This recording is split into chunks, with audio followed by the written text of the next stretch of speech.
Committee. He's Congressman Jesse Johnson. Congressman, it's good to see you again. Congressman, what do you make of this? How serious is this threat? FBI Director Wray warns Chinese cyber hackers are already inside U.S. infrastructure, that they're going to deal a, quote, devastating blow to the power grid, water treatment plants, to, quote, induce panic, that they could do that. What do you think? Is that serious? Liz, this is a major threat. This is not just fear-mongering. We know that this infiltration has happened. And you're right, it's generally in the infrastructure space. Think water, wastewater, energy, telecommunications. Obviously, what we found, we have been able to root out of those systems. The question would be, of this big initiative of the Chinese Communist Party, Volt Typhoon, how much have we not found? And so the Biden administration, one good thing they have done is in their budget, they've called for an extra $13 billion to invest in cybersecurity. We need this investment. This is where the battle of today and tomorrow will be fought. Our defenses have not been strong enough. So, yes, spend more money, but the question is, tens of thousands of Chinese nationals are now crossing the border illegally. We'll get your reaction to that, sir. We want you also to react to FBI Director Wray here. Let's take a listen. The PRC has made it clear that it considers every sector that makes our society run fair game in its bid to dominate on the world stage, and that its plan is to land low blows against civilian infrastructure to try to induce panic. The fact is, the PRC's targeting of our critical infrastructure is both broad and unrelenting. It's using that mass, those numbers, to give itself the ability to physically wreak havoc on our critical infrastructure at a time of its choosing. But these vital sectors, we're talking about everything from water treatment facilities and energy grids to transportation and information technology, form the backbone of our society. So it goes even beyond that into U.S. transportation and the information technology sector. So, and at a time of its choosing, you heard the FBI director there. What's your reaction? Unfortunately, he's exactly right. We have not been paying enough attention to this. We are finally starting to wake up to the 360-degree threat that is the Chinese Communist Party. For a long time, I think we've understood the military problem. China's got more fighters, they've got more ships, they've got more missiles. I get it.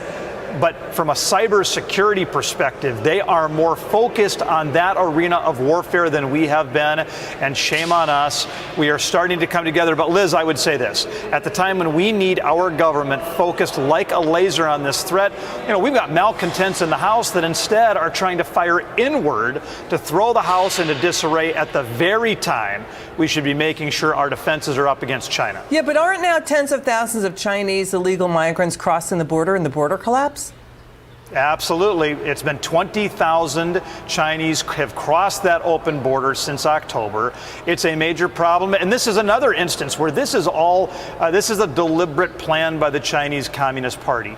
They are boosting videos of how to get past the border wall on the TikTok platform. I understand it.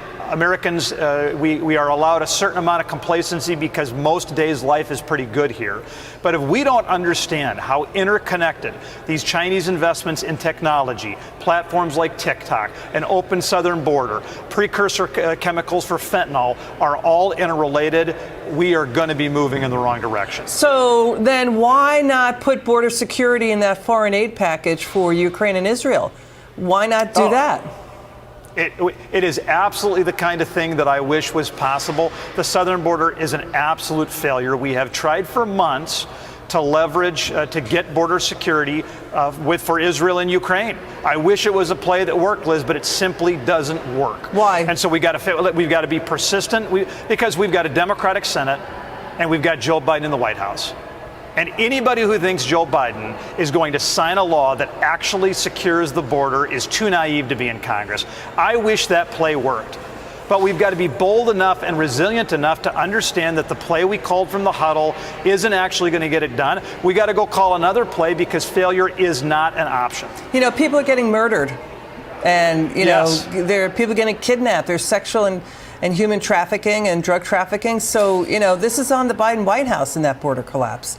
And now, with we hear what you're saying. It's just that people don't want to feel so nihilistic about it. They want to feel that D.C. is getting stuff done, and it's not. Well, but Liz, we can't live in fantasy land. No, I know that, really, but yeah. border security is not a fantasy land. No, unfortunately, it's not. It's a nightmare. And so what we need are people who are strong enough, focused enough, resilient enough to be able to find a path forward. You can't just pick one strategy and keep screaming about that strategy day in and day out. Yeah. That sounds like a pretty good way for failure. All of your eggs in one basket does not get the job done. You know, and the other thing too is, the other thing too is this backwards looking kind of pointing the finger. Oh, the Senate border bill, that would have fixed the problem. You know, we read the bill. It would not have. Border security officials say that Senate border bill would have been a failure. It would have enshrined, levels of illegal migration that even the Obama White House said was critical in a crisis. It would have forced U.S. states to only sue, for example, in D.C. Court of Appeals if they didn't like a White House policy. That's not fair to those border states like Texas. And there were so many things wrong with that bill. So people are saying, Trump basically torpedoed that. No, GOP senators didn't like it at all either. They said it was bad.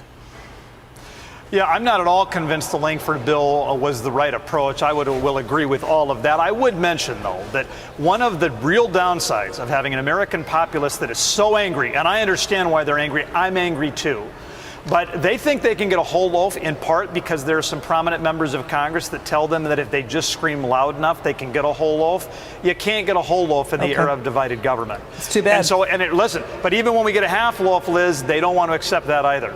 Got it. Heard you, Congressman Johnson. Thank you for joining us tonight. It's good to see you again.